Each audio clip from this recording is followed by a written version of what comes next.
আজকে আমি আপনাদেরকে দেখাবো বাদামের ভর্তা কিভাবে বানানো হয়। কে কে বাদামের ভর্তা খাবেন কমেন্ট করেন।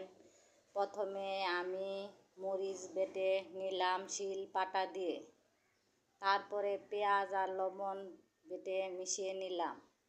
এখন আমি বাদামগুলোকে ভালোভাবে মিক্স করে বেটে নিব। ভালোভাবে না বাটলে কিন্তু বাদামের ভর্তা খেতে স্বাদ লাগে না।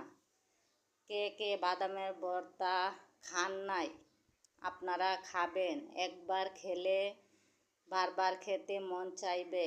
বাদামের ভর্তা কিন্তু অনেক স্বাদ, আর শিলপাটা দিয়ে বেটে খাওয়ার স্বাদ কিন্তু আলাদা।